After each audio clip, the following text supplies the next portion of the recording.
All right, there we go. So Wesley Bugg, Chief Operating Officer of ROBE, reaching our sisters everywhere, Director of ROBE, reaching our brothers everywhere. Proud and humbled to be introducing our brother and mentor, Kenn Harriss. Want to thank the previous speakers for the wisdom that they've given us and looking forward to the wisdom that Kenn will provide to us. He has worked with Healthy Start for some time, and he is also now working with Niche Q, both organizations that we're happy to work with because of the policies that they advocate for the people who make up their organization, but then of course their willingness to share their information and their resources with us so that way we can spread it on to others. And with no further delay, one of my many mentors, Kenn Harriss. Thank you so much, Wesley. And I look to you as well. It's been a great knowing you and getting to grow with you and to grow within this work. And I'm like you, appreciative of the previous speakers. And I just say, let's just continue that dialogue because I think the ground was set. And so I'm going to go ahead and share my screen with you all at this time. Give me 1 second to do that.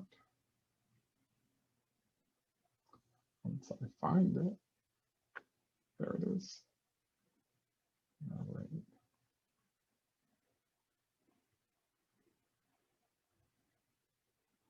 All right, I think we're good. So I definitely want to begin with a big thank you to all of my friends and family, I will call at ROSE, and everyone that's a part of this conference, Reckoning with Resilience. And so it's indeed just a pleasure, but a true blessing to be part of this work and part of today's Equity Summit. So I want to begin with gratitude. So thank you. Thank you. My presentation is entitled Slavery's Interruptions, Black Mama's Milk Taken. And in my life right now, and I'm on the other side of life, and my focus and a lot of the personal research that I'm doing is really looking at how slavery impacted Black family formation in this country. And I look back in order to understand the times that we're living in now. And it's hard to even put together what's going on now without understanding our past. And that's why, again, I'm happy to be part of the great work of ROSE and many folks across the country that are really looking at our past in order to chart our future. So that is the topic for today, just looking at slavery's interruptions and focusing on Black mama's milk taken. So I do have learning objectives, and one is for us to better understand the legacy of slavery's impact on Black breastfeeding rates and its potency of racism, and you heard earlier, that influence and really drives the disparities that we see with Black mothers. Also, our learning objective is to really examine our America's dark past and its history of enslavement of Africans to provide this context and perspective on Black family formation and survival today. And our goal really is to inspire us to think about a better, a brighter, and equitable future for Black families in America. All families for sure, but really focusing on Black families, because if you understand our legacy here, there's a reason why we're focusing a lot on Black families these days. As you look at the nation's MCH administration under Dr. Warren, and they're focusing on Health Equity 2030. We're really stressing closing the gap in the Black disparity, even in infant mortality. So there's a reason why we focus on this particular population. So, so join me. And as a male and a father, a Black male, this topic and the research that I've been doing on Black families and Black mothers in particular has always been heavy to me, because when you understand the history, the realities, and what people are dealing with today, every day, and the weight that we carry as Black people in this country, but our Black mothers in particular. And as Wesley shared with you, I've been in maternal child health for all of my professional career, so 3 decades, and working with Black moms and Black families, Black fathers. And it is heavy when you begin to really understand the weight that Black people carry and Black motherhood, what it carries, Black fatherhood and Black family. And so it's been a journey just doing research, and it's always heavy preparing for this presentation as I think about the topic. And it's always heavy even as you present, and any person of color and Black people in this work, even giving out a presentation, takes from us. And so I really want you to rest with me as we journey through today, because as I share, I'm experiencing something. And so I want to invite you to journey with me. Let's journey together through this presentation. and just jump right in and looking at all the research that all of us really understand. But the benefits of breastfeeding, we talk about babies that are exclusively breastfed for 6 months have the best chance of thriving throughout childhood and adolescence.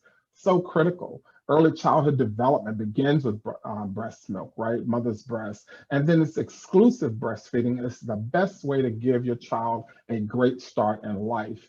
And again, with this article in The Lancet, the evidence for exclusive breastfeeding starting at birth as a basis of early childhood development is indisputable. And so we think about the family, we think about our children, giving them the best opportunities and beginning as early in life as possible. And that begins with mother's breast. And so by breastfeeding, a mom is also providing love and security. And as an adult, I'm sure you can identify the love and security that you have today and where it comes from. It is so vital. And again, this began at birth, and to get love and security from your mom. So the question is, what happened to Black mama's children who survived their first year of life without mama's milk? So all these benefits of breastfeeding, setting a foundation for my early childhood, adolescence. If you didn't get that, what happened?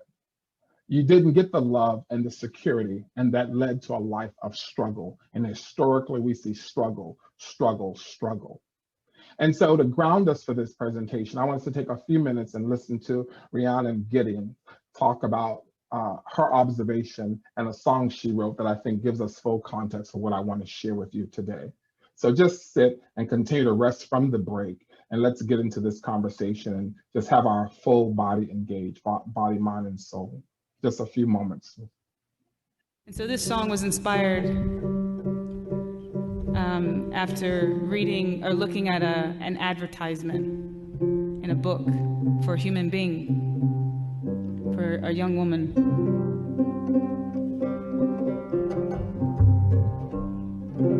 And it just kind of talked about her, and she's 22, young, good worker, that kind of thing.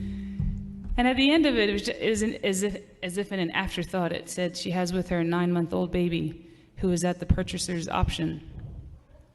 And it just kind of made me really sad. And then the way I deal with all the stuff inside is I write now. So this song came out of that, thinking about what her life was like and how lucky I am.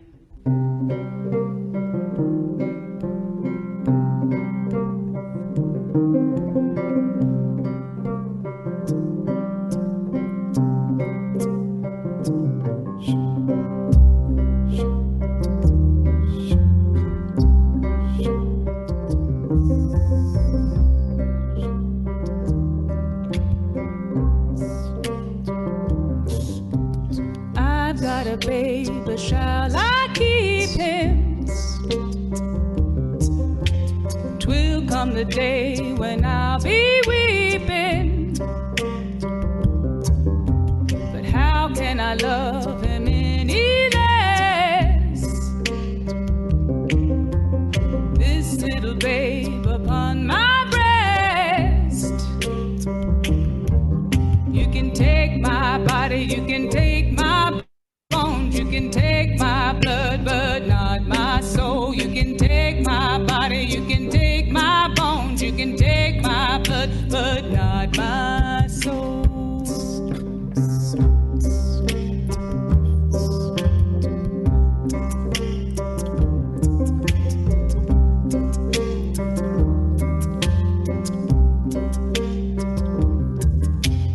I've got a body dark and strong.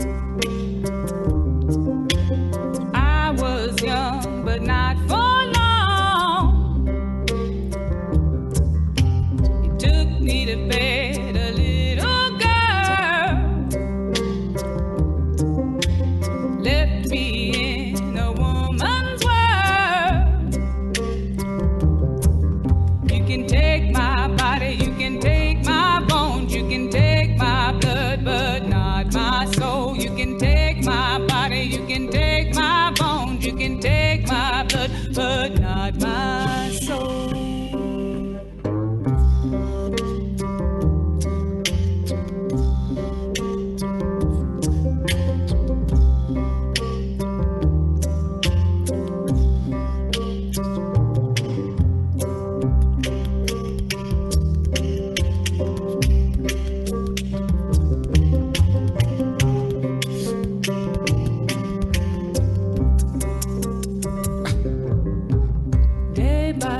blood, but not my soul. You can take my body, you can take my bones, you can take my blood, but not my soul. You can take my body, take my bones, you can take my blood, but not my soul.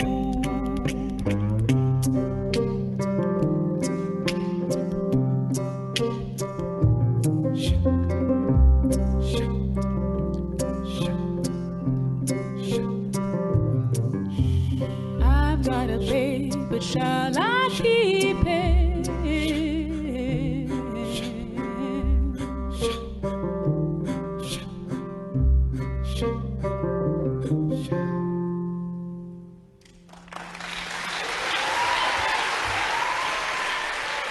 And so this song was inspired. And so this song. So I'd like to start the presentation with that, because that gives us real context in hearing that, and especially we talk about resilience. Again, the declarations that one must make even when being oppressed, robbed, or brutalized. You can take my body, you can take my bones, you can't take my soul. So speaking historically, slavery was a reality for Black life for close to 250 years, right? Compared to 156 years since slavery was legally abolished. And almost 100 of those years are still allowed legal discrimination. So the impact of this reality didn't just disappear because slavery ended. And the Civil Rights Act was passed in 1965.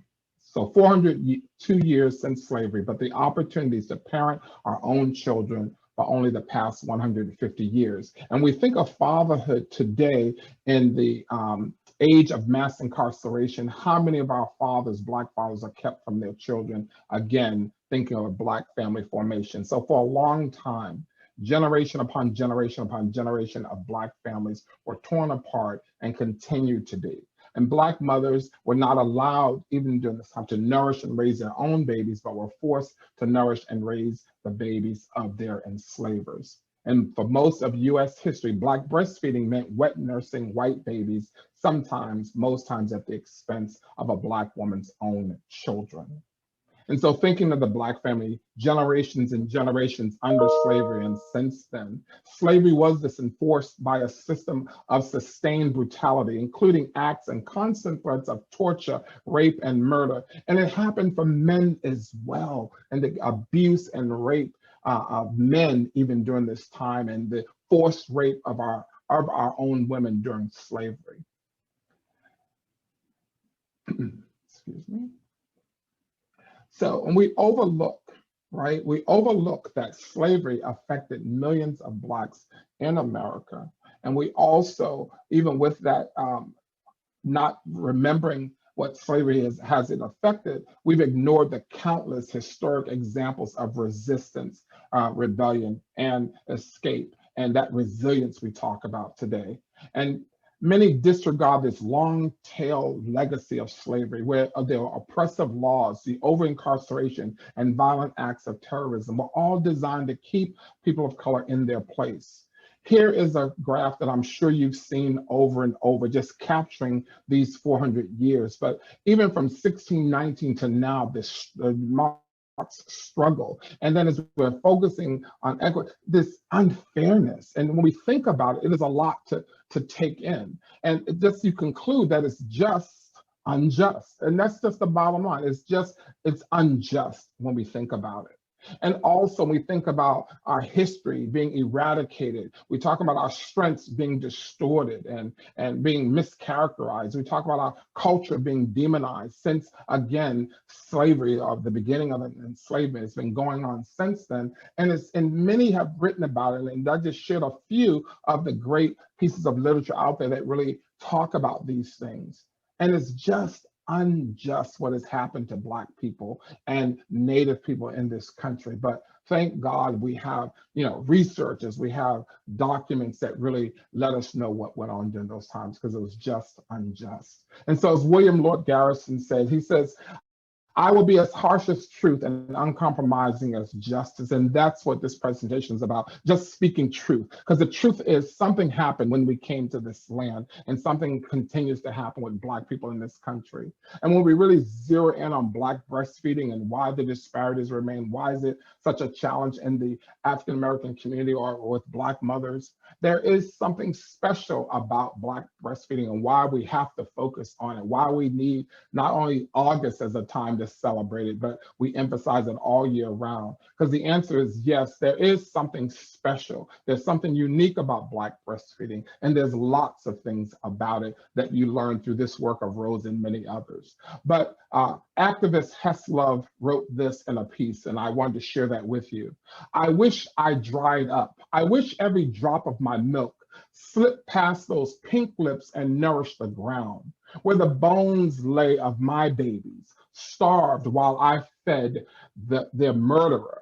I wish I dried up so the Mrs. babies would dry up too and would be brittle, so I could crumble them to dust, return them to the ground where all my children of my bosom lay equal. Powerful when we think about the difference in breastfeeding for Black women and Black and white women. And when you recognize this whitewashed history, it dismisses the traumatic experience of Black women wet nursing their enslaver's baby, again, at the expense of their own, and just the trauma, dealing with that trauma of not being able to nurse your own baby, but being forced to nurse a white baby. The cultural myths and the aftermath of slavery and wet nursing give breastfeeding an additional layer of shame, even in the Black community. And we just have to stop. And for me, stop is we have to stop the shame, stop the trauma, stop the oppression, and stop the pain. Even in today's practices, it inflicts pain on Black women when you don't understand what is going on. And that's why conferences like these are very important, to better understand. And we need to just stop the shame, the trauma, the oppression, and the pain.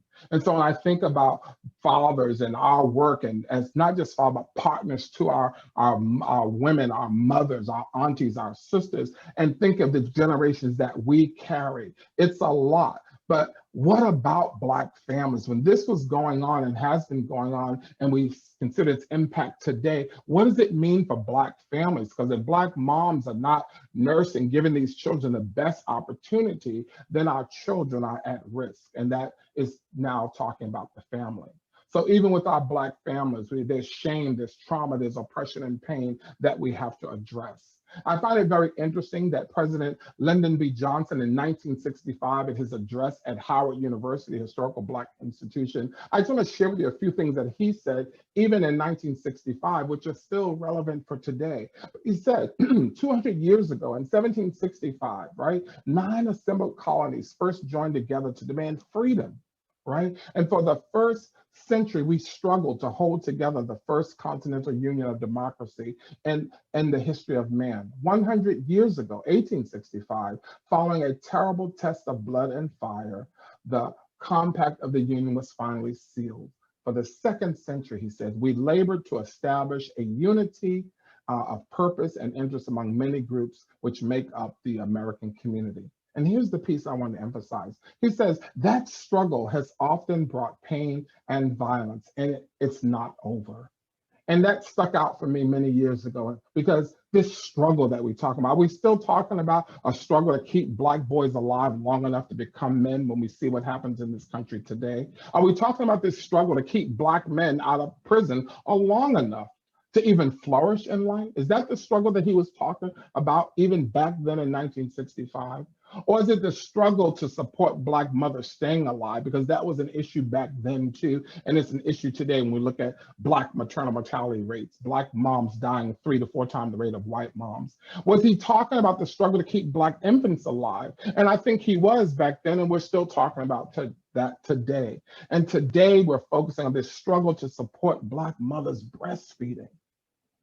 This is not a new conversation. There are 3 points that he had in his that address that I wanted to lift up. He says, but freedom is not enough. You do not wipe away the scars of centuries by saying, now you are free to go where you want and do what you desire and choose the leaders that you please. So just because we had freedom, what did that really mean? Because there was not a way that was made. Policies, resources were not put in place to really help Black people come out of slavery. So again, freedom is not enough. He says you do not take a person who for years has been hobbled by chains and liberate him and bring him to the starting line of a race and then say you're free to compete with all the others and then expect us to perform the same in the race after being hobbled by slavery. He said this. And then he said it's not enough to just open the gates of opportunity. All citizens must have this ability, capacity to walk through those gates. And again, we haven't seen those changes either, and we're still fighting for those today.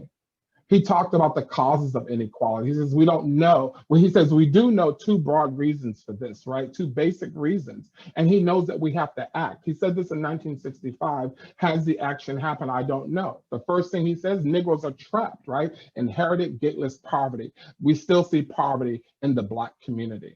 He says there's a second cause, which is more difficult to explain, he says, more deeply grounded, more desperate in its force. It is the devastating heritage of long years of slavery. He said it right there, and a century of oppression, hatred, and injustice. I'm telling you, the legacy of slavery does impact Black family formation, and we can trace it back to even breastfeeding practices and the denial of milk to Black babies. He talked about the family breakdown. Again, it's the breakdown of the Black family, this structure for most of all, white America must accept that responsibility for breaking up the family, right? Those centuries of oppression and persecution of the Negro man. It flows from long years of degradation and discrimination, which have attacked his dignity and assaulted his ability to produce for his family. This is words from the address of President Johnson in 1965. It's still true today. The family being the cornerstone of our society, more than any other force, it shapes attitudes, hopes, ambitions, values of a child. When a family collapses, it is the children that are usually damaged. And when it happens on a massive scale, the community itself is crippled. Again, we look at Black communities and Black families today with all this fragmentation, struggle to survive in community. It is a foundation that we have to look at. So again, there's this heaviness. So we asked about the family, but what about Black fathers? Where have we been? And we've been rendered invisible. We've been dealing with shame, trauma, oppression, and pain, but we have to involve him in this work. And in order to involve fathers effectively in the work of families and women's health, we have to acknowledge that he exists, acknowledge his value. He's always been visible, but the society that has rendered him invisible. But we have to involve him, but we have to value him, acknowledge him in order to do that. We talked about the plantations and what happened there in the late 17th century and early 18th century, right? The terms of racial slavery was concretized in law. Slaves found it increasingly difficult to form families, and it was documented heavily. The law denied Blacks legal rights to even marry each other, right? But the agricultural demands of Southern slave society also continued to generate a disproportionate population of Black men in those colonies. And so just the practices and the slave life, plantation life itself interrupted Black family formation. And even, you know, some of the research I was looking at, Harriet Jacobs, a former slave who wrote about this experience, the life of a slave girl. So again, this idea of emasculating Black men, Black fathers had no power, no role, and rendered powerless. But here's an example from her piece. It says, my father, by his nature, as well by his habit of transacting business as a skillful mechanic, had more of the feelings of a free man than is common among slaves. My brother was a spirited boy, and being brought up under such influences, he detested the name of master and mistress. One day when my father and his mistress had happened to call him at the same time, one time when his father and his mistress had called him at the same time, he hesitated between the two, being perplexed to know which had the strongest claim on his obedience. He finally concludes to go to his mistress. And when my father reproved him for it, he says, you both called me and I didn't know which I ought to go to first. Can you imagine being a father, a husband, and knowing that your voice doesn't matter? Your voice has second value to your wife or to your child because master's voice was stronger and to be obeyed first. And the father said, she said, you are my child, replied the father. And when I call you, you should come immediately if you have a pass, if you have to pass through fire and water. Poor Willie, he was now to learn the first lesson of obedience to the master. So living like that and how that disrupted family. You know, I have to listen to someone else other than my father. It's important. So when we think of the story of slavery, we think of capturing slaves, bringing them from their homeland, the journey on a ship over an ocean to this unfamiliar land. Again, and Black bodies considered like ebony wood, we became property and we've been treated as such. And so the cost of Black bodies and what we see with Black bodies now in our media, what's happening to Black men and Black women. And so we talk about fatherhood, building fatherhood in this work. Before we can build fatherhood, we have to build Black fathers, right? Knowing we're the condition that we're in today because the history. And Frederick Douglass said it's easier to build strong children than to repair broken men. So we think of the children, we think of the maternal child health, that we're 85 years old of maternal child health. We've had 85 years of focus on women and children. Where has fathers been? Only in the last 30 years have we been focusing on fatherhood, but really bringing fatherhood into the MC space is still a challenge today, and there's greater work to do. So when you think about the beginning of the maternal child health timeline from 1912 to now, when you look in history, you will see how Black fathers along that continuum have been separated from the families. And because of incarceration, when you look in the 60s and 70s at the beginning of mass incarceration, and then you track that over the next few decades, you're going to see the gap widening where Black fathers were not in the home. And even in President Johnson's report in 1965, they talked about that, and the Moynihan report also revealed that. But even going further back to slavery and seeing what the impact of slavery did on Black family formation, it tells a story too. So again, I'm saying we have to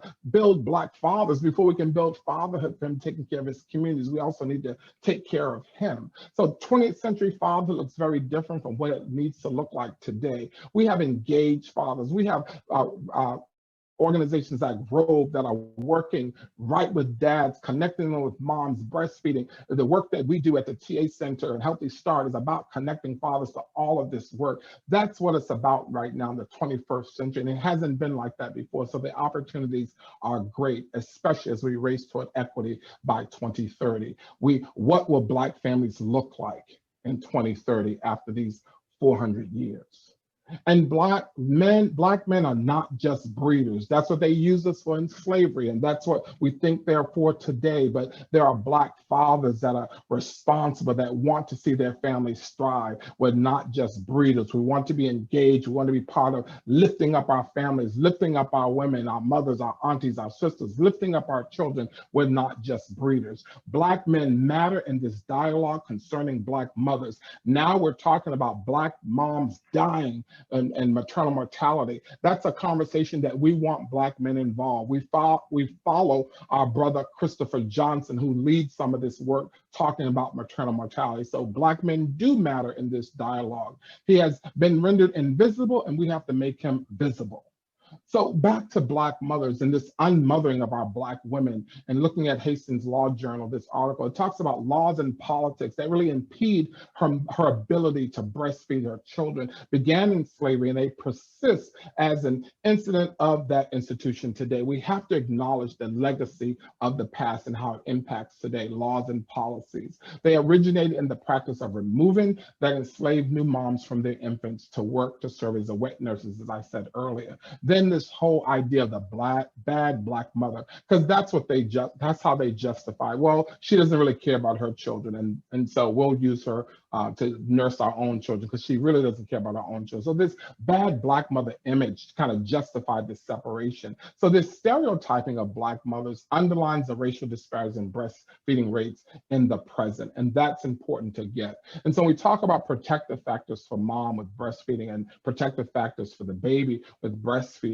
The exposure to slavery and the conditions of enslavement were a big risk factor, challenging both those protective factors. And so when we talk about stealing the milk from enslaved Black mothers, I really want to say this dispossession that goes on of her to her family and her community, the stripping of her freedom and robbing the children of this of milk, of the opportunity to have a foundation set for early childhood and the early adolescence, divesting Black people of this value of having a mother as part of that community, divesting our community from really forming a strong family, just depriving us of those protective factors that come when you establish family. So this stolen milk is a robbery, right? It is a violent dispossessing and stripping that happened, not just something cute. Oh, we'll have a nurse our children. No, it was really a violent act when you think about this robbery that happened with Black moms. So by being denied mother's breast milk, infants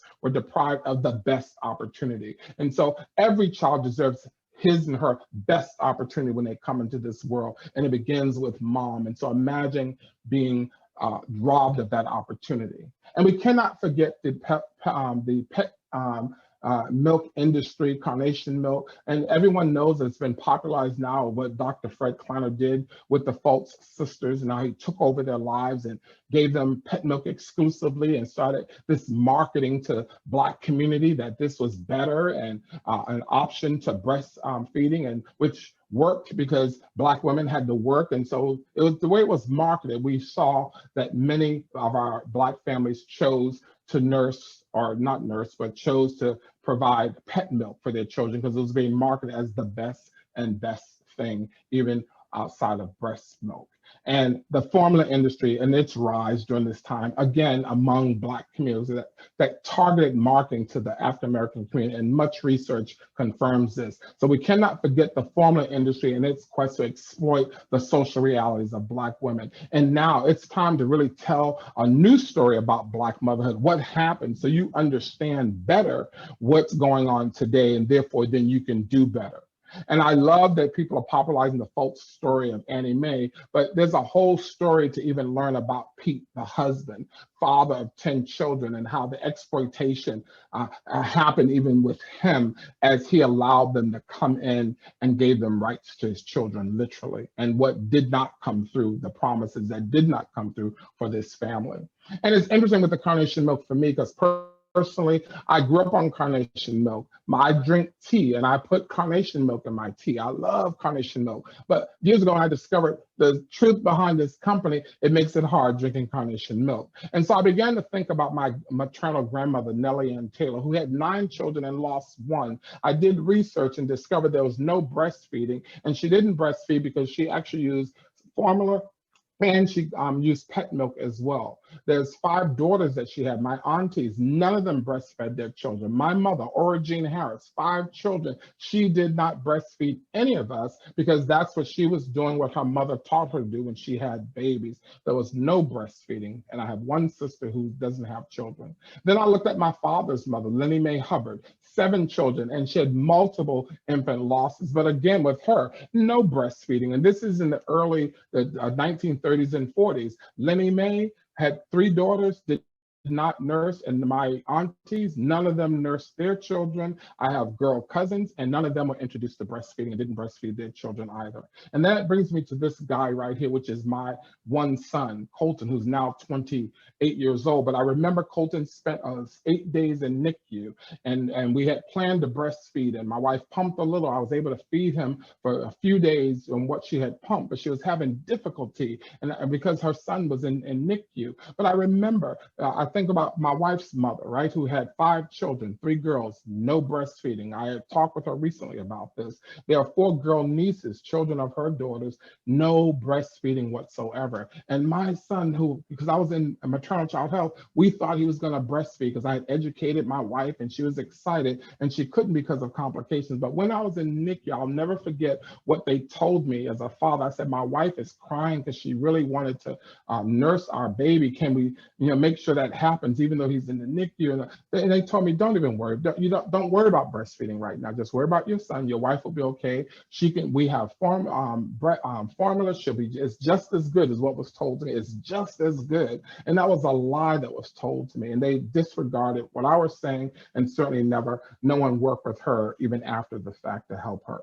They just totally wiped it off the table. So again, this history is important. So the formula industry, we cannot forget their role here and how it comes to looking at disparities in Black and brown babies breastfeeding. So Black women in America use formula at a consistently and disproportionately higher rates than any other group.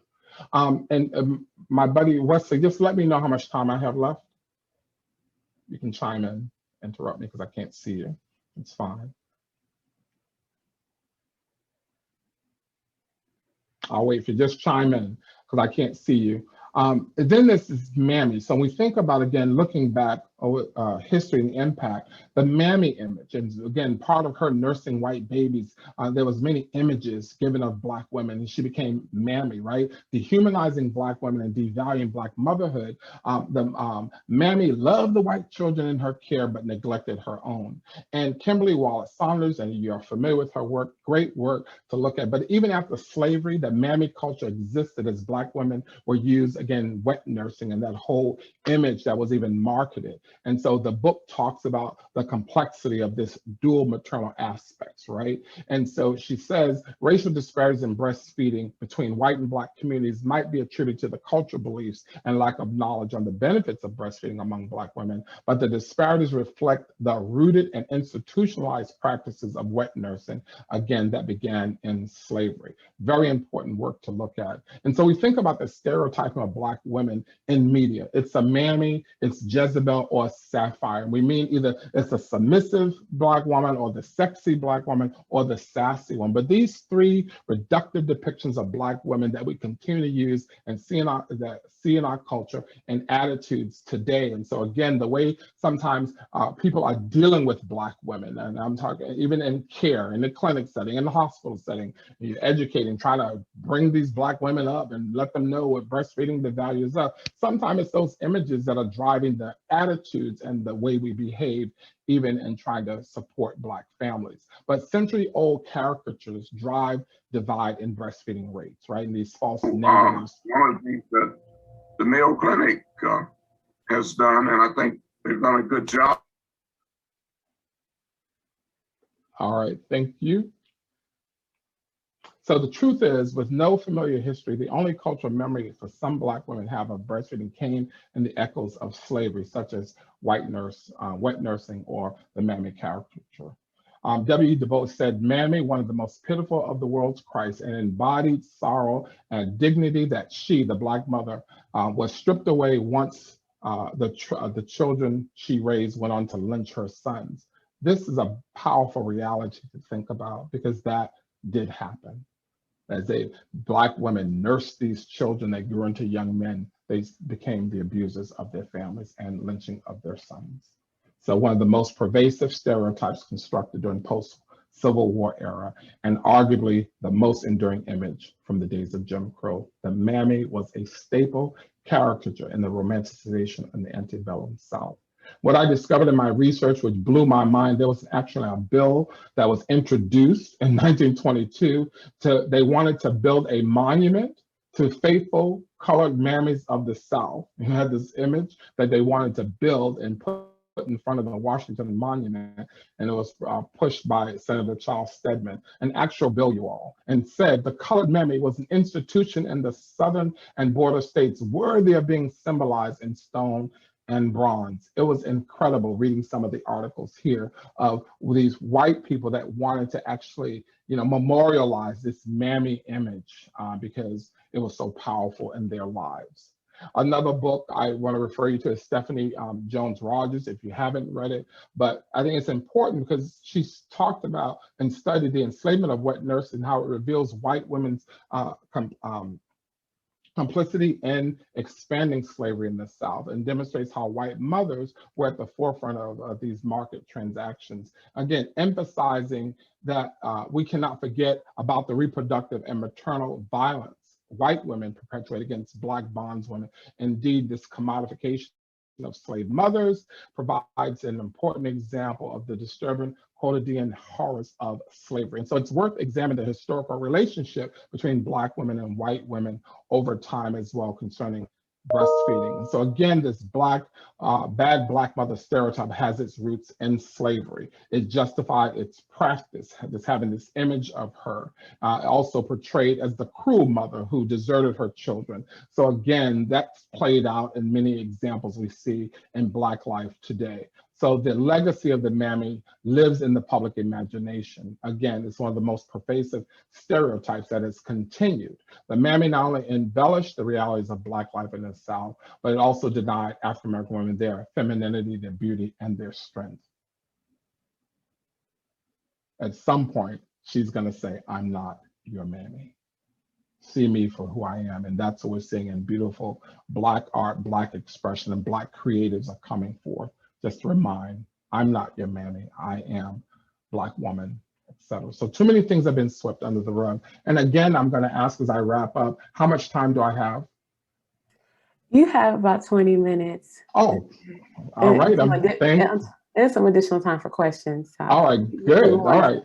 I'm at a good place. Thank you so much, Andrea. Okay, so there's so many things we try to sweep on the rug, but it's time to lift up that rug and get stuff out instead of putting stuff in. So I want you to take in what I've said so far, and I'll just give you some images. And the thing is, today we have, Instagrams, you can get your phones, you can take pictures of stuff, and we see things in the media. Back then, they did have people that were witnesses of these things, and they drew sketched out what they were seeing before there was photographs. And so I want to share some images with you that were captured from real events, and then some pictures that capture kind of what I've been talking about a little bit, and the images that people saw every day.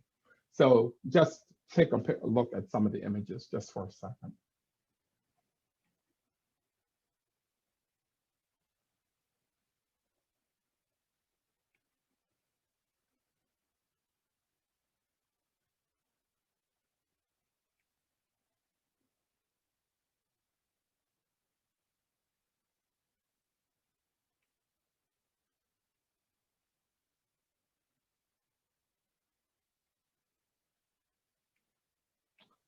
And in my research at the Freedmen's Bureau and reading over many of those letters, want ads, and when slaves were freed, the first thing many did was went out looking for their mothers. And again, it's powerful to read some of the letters from men looking for their mothers. I thought it was powerful. So I agree with scholars, and I argue that no study of the lives of a slave woman is really complete without a close examination of motherhood and how it defined and shaped the lives and the decisions made by slave women. Enslaved mothers and fathers live with this constant fear that they and their children might be sold away, separated. Seriously, right now, I chill in my bones at the legacy of that fear pulsates throughout the hearts of Black people in America today. I don't know how many Black men would acknowledge this, but I acknowledge this. I am a law-abiding citizen, but when I am driving and there's a police car behind me, I have a moment. I'm like, all right, are they after me? I've had that my whole life, and I'm almost 60 years old, but it's a reality because of what happens every day. When my son is out and about driving, I wonder every day. So this pulsation, something's in my bones and in my bloodstream, and we know that it does have an impact on us from that epidemiological perspective. It's real. So the long history of separating families in America and how the trauma lingers today. There's so many things that separate us, the policies, practices, laws, etc. During slavery, endless atrocities were enacted against enslaved Black people. From rape to the senseless beatings, treatment of our ancestors like worthless scraps was part of daily grind. What we see today, turning on your TV every day, it reminds me of that. Like, what happened today? What Black person got shot down today? What Black girl was disrespected today? It's before us all the time, like a daily grind.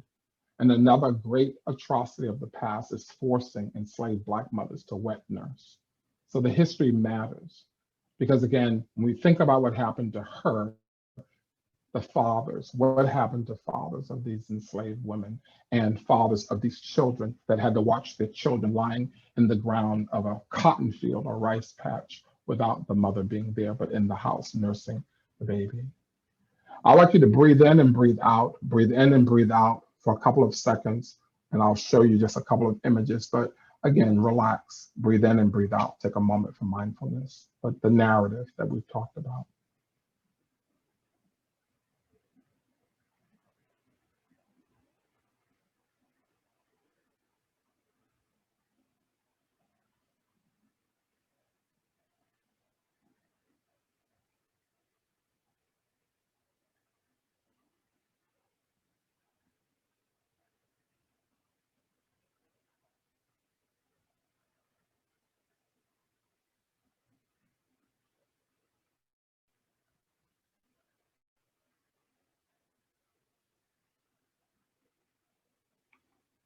Enslavement not only inhibited Black family formation, but it made stable, secure family life difficult, if not impossible. The idea of belonging to another human being had unique constrictions, disruptions, and frustrations and pain. Family separation was a constant threat. These unacceptable disparities, even in breastfeeding rates, have persisted since slavery. So I understand that the biggest predictor of breastfeeding success is support. Therefore, it is vital that we develop culturally tailored interventions that make breastfeeding accessible to Black women who are more likely to fall through the cracks. And as Black man and a father and my brothers that are here, as Black men and fathers, this is where we can stand strong. We want to stand with her. And I'm excited about the work of ROBE and others, because that's what the message we're giving. We are standing with her and with them, our family, our women, our children. Black family matters. Black mothers matter. Black breastfeeding matters. I'm lifting up a few Black women. Stephanie Devane Johnson, you may or may not know of her work, but wonderful research there. But some Black mothers in her current research still reject breastfeeding despite its benefits because of this history. The cruelty of slavery and wet nursing just lingers, she says, and continues to impact, even kill us today. The vestiges of forced wet nursing lurk within our community, she says. And so these lingering aspects, this legacy that we heard our previous speaker even talk about, this lasting impact of enslavement on Black people. So I love putting the presentation together, but we think about the importance of understanding our history, looking back in order to look forward. And it is a journey. When I think of Black men, there's this journey from a Black boy to a Black man and making it there and then becoming a father. There's much to understand as we move forward the work, but understanding these interruptions to Black family formation is important. What's the toll on Black bodies, Black lives, Black families, right?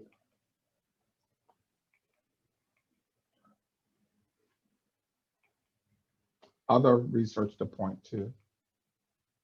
So from theirs to ours, that's what this work is about. How do we get and improve our Black breastfeeding rates and supporting our Black women? A community of Black, we've been under-resourced, underestimated, undervalued, underserved. But of course, we've been overstudied, overburdened, overwhelmed, overlooked. So let's join with Rose in this summit and let's just do justice, lifting up Kimmery and her entire team, Dr. Bug. And so I wanted to give you this power in what you're doing. We have to power ourselves in this work, and that's why you're here today. And resilience, as we're focusing on resilience, power ourselves and lifting up resilience. And that's what's going to help us excel. So power ourselves, lifting up resilience to help excel this work, help excel ourselves, excel our families, excel our communities. And hashtag reckoning resilience. I love the theme. Other Black women to lift up in this work. And I'm committed to carrying them with me when I talk about this work. Others that are voices around this country that are lifting up the work. Again, reckoning resilience. Work of Health Connect One there with Dr. Dillon is there, but great research that is there to talk about the history of controlled reproductive capacities of Black. Important to check that out. Other people to lift up again, back to Kimberly again. #ReckoningResilience. I want to point you to the Moynihan Report if you haven't read that, from 1965. But again, in essence, the Negro community has been forced into a matriarchal structure. And again, understanding this history, we better understand why we're here today. But again, that report came out during the Johnson administration. And so it will say a lot of what I share with you from his address in 1965, things that are yet to be addressed today. And I'm gonna point you to the Moynihan Institute for Fatherhood Research and Policy by our colleague in this work, Kenneth Braswell, who again took that report from 1965 and talked and does current research to talk about what is the action we need to do today. But he said Moynihan did not address how Black fathers are portrayed in America, but with increases in media and social media, this issue deserves additional research and focus. So again, this image of Black fathers and poor fathers, we need to lift that up and address it today. So my final thoughts: racial injustice in America has its roots in enslavement. And I'm pointing to the Equal Justice Initiative of Dr. Brian Stevenson, and I want to give a quote here. I think there's a better America still awaiting. There's more just America still waiting. There's a kind community that haven't achieved yet. But we can't achieve it if we are unwilling to tell the truth about our past. We cannot ignore doing fatherhood and Black family work in the age of mass incarceration. Let's lift up our sisters in this work, Black, Indigenous, and Brown sisters. Today, I did this presentation in honor of my grandmother, Lily Mae Hubbard. My grandmother, she was a domestic in the early 1900s, and she was a child of an enslaved mother who was an actual wet nurse. So let's reach for something better. If we want to celebrate the triumphant parts of our past, we have to be willing to confront the negative parts as well. So here's to Black children being breastfed. Here is to the great conference, Reckoning with Resilience with Rose. And I know it's heavy, and so I'll leave you with a couple of minutes and we'll go into questions. That young boy, I showed you my son, his picture, and he was unable to be breastfed because we didn't get the support we needed. He also is a creative and he wrote this song, Black Joy. So I'll end with that.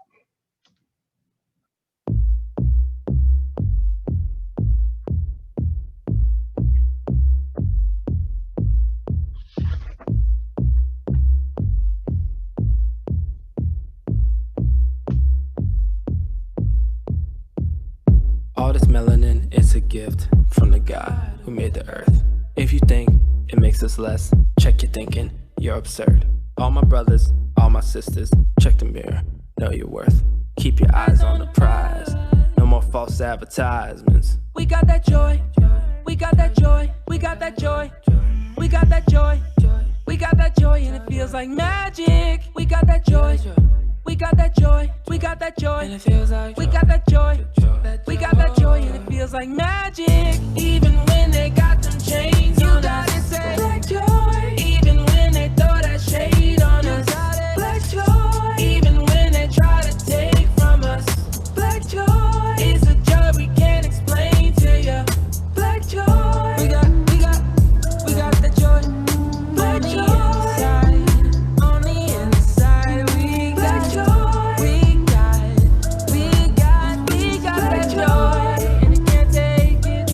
So thank you so much, Andrew. I'll hand it back to you. Again, if you want to hear the rest, we can get you that information to check out his music online. But I'm celebrating Black Joy, I'm celebrating Rose, and I'm celebrating resilience today. So thank you so much.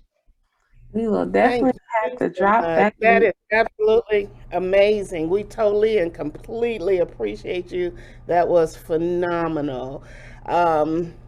The music, we got to make sure that we have possibly the links to those so that we can continue to hear those and download them and do whatever it is we can to promote that movement music, as we like to call it. So if Wesley have some questions.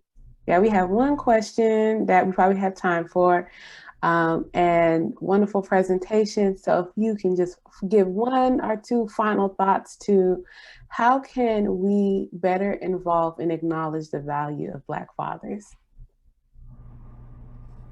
And it like depends on who's asking that question, right? Because I would have a different answer. I think within our own community, I think it's lifting up Black fathers, lifting up Black men, lifting up Black boys, because it begins there. And I think that ensuring that we have an environment that's nurturing our Black boys, even from young age right up, but lifting up these Black men, not pointing out all the negative things, but really just lifting him up, because he has a feeling of inadequacy already. And so when he's put down on that value, then it makes it easy for him to decide, well, they don't need me, they don't care, I'm not worth it. So again, I say lift him up. Absolutely. Thank you so much. I'm sure everyone is very appreciative of your presentation. Completely enjoyed it. And I'll hand it off to my colleagues for a possible giveaway.